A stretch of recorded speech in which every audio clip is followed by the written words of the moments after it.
Good evening and welcome to the Whiskey Lovers Society with me, Gert Retief, and tonight we are talking about success and failures when it comes to buying whiskey. Now, if I look at my collection of whiskies and I go through each and every one of them, I can say to myself, success, not a good success.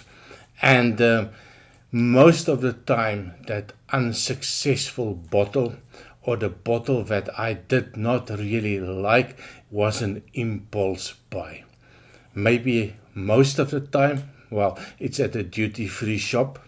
I always feel obliged to buy something, especially if I start engaging with the staff or in some of the places, the manager.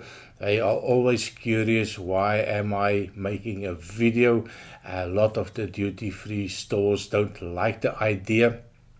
I think they also realize that it is overpriced, expensive, and I don't want the message to go out. And to my surprise, when I start a discussion and I talk about the idea of making a video available, giving them some exposure, and some of them will say, please, you're not allowed. Okay, I understand that. And quite a lot of them will say, yeah, go ahead, take photos, do whatever you want. And then I always feel maybe it's a good idea just to buy something. And it usually is a bottle that is sometimes on the cheaper side.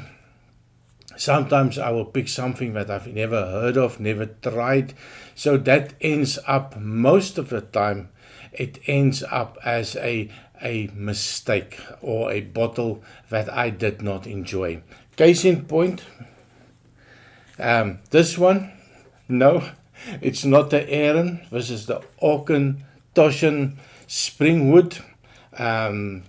For the people that have seen my review, as soon as I opened that bottle, the cap came off and the cork disintegrated, so I had to decant it, so I had to defile a Aaron bottle, well, an empty Aaron bottle, and yeah, it looked the part.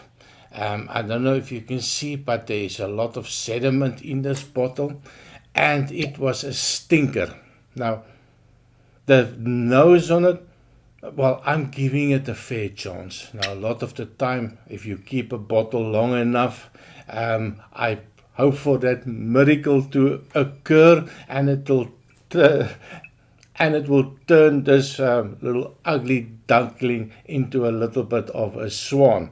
So that is the mistakes that you can make. Now, I have this fantastic shops here in Belgium that will sell you a sample of whiskey. They have a list, I think 2,000-3,000 type of bottles, different whiskies. You go through the catalog, you pick a whiskey, and they will send you a sample, a paid sample of course, and the delivery cost is about €10. So for me as a YouTuber that reviews whiskey, that makes perfect sense. But for you as the drinker, because of the subjective matter of a whiskey review, that means that what I might like is something that you might sit back and say, that is not really something that I try. But Gert said it is a fantastic whiskey. I go out, I buy it, I come back, and it's completely different from his experience. Now, for me, it makes sense. Try it before you buy it. So I found this shop in Belgium. Also found another shop in Holland. Now, it becomes a little bit tricky because of the laws. I don't know precisely the big problem, but they cannot sell full bottles in Belgium. But if you have a good friend in Holland, you can always ship to him, and once he comes visit, he brings your secret stash from Holland. But I reach out to one of the companies. This is the bottles that they sell as a sample. It was quite cheap. I was quite surprised.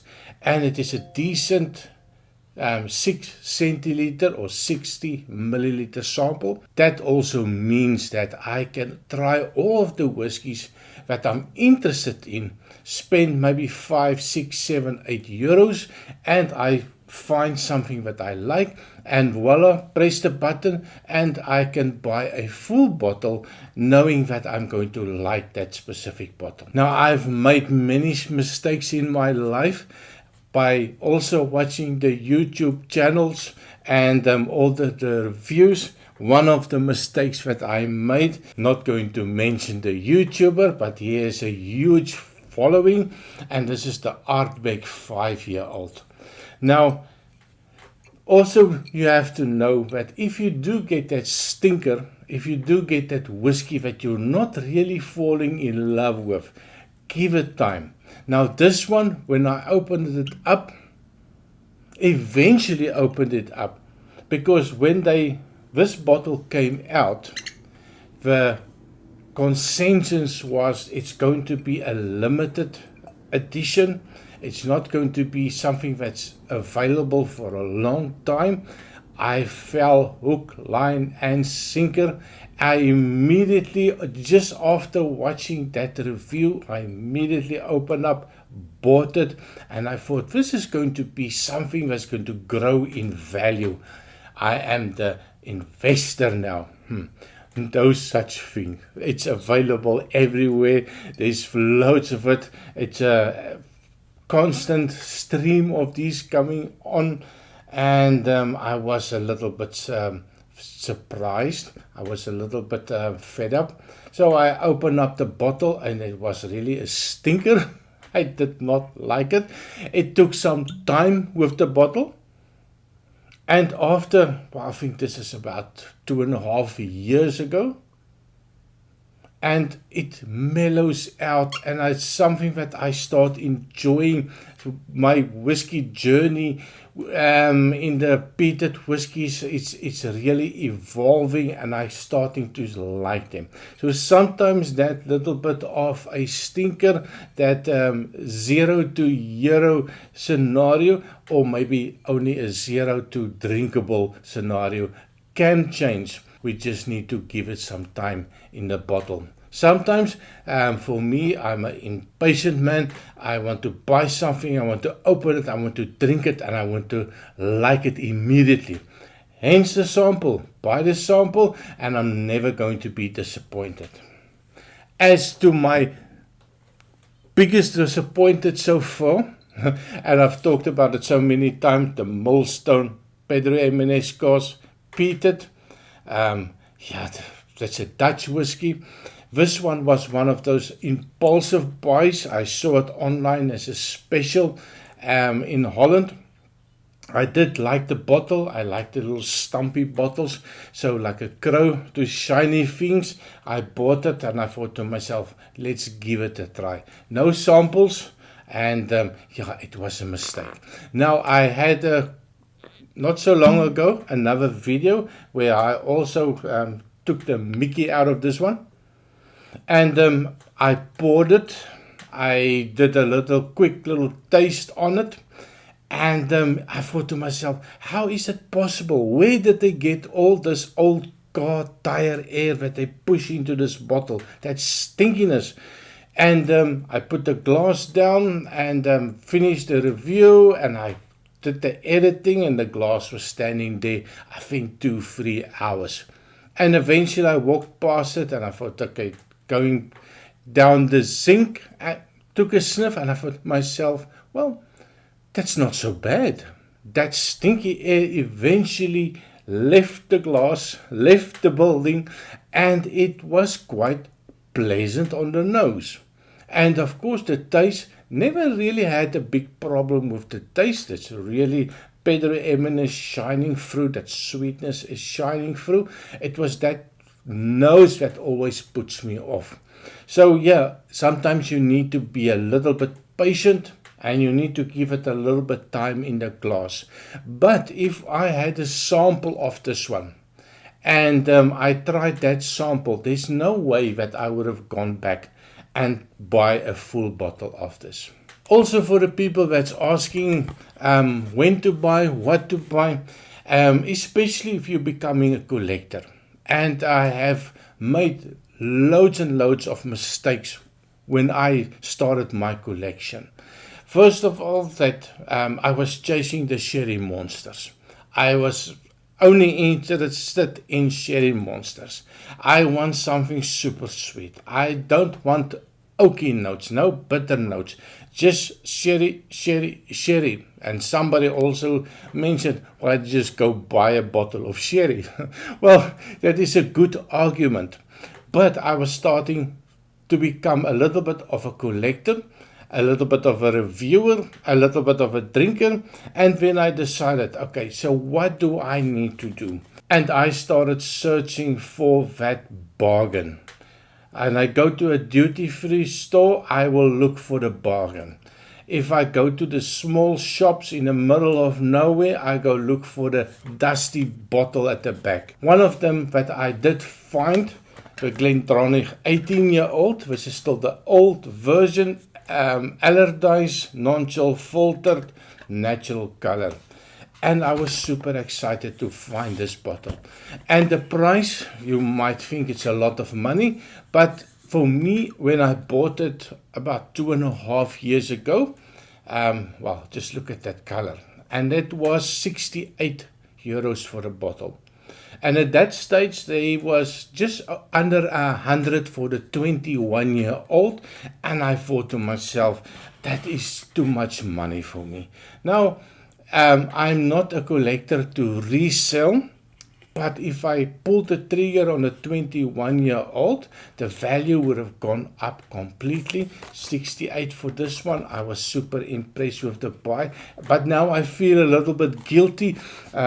I need a special occasion to this one, especially if I see the prices just rocketing up and it's going up and every month it's a little bit more expensive. So I feel a little bit proud of myself that I made a good investment. Another good investment that I made, and that is by pure luck, finding a right shop. This one I bought in Vienna, and that is one of my favorite bottles, the 21-year-old Royal Salute. I completely love this one. 69 euros for this bottle. It's a steal if you see what the prices are now.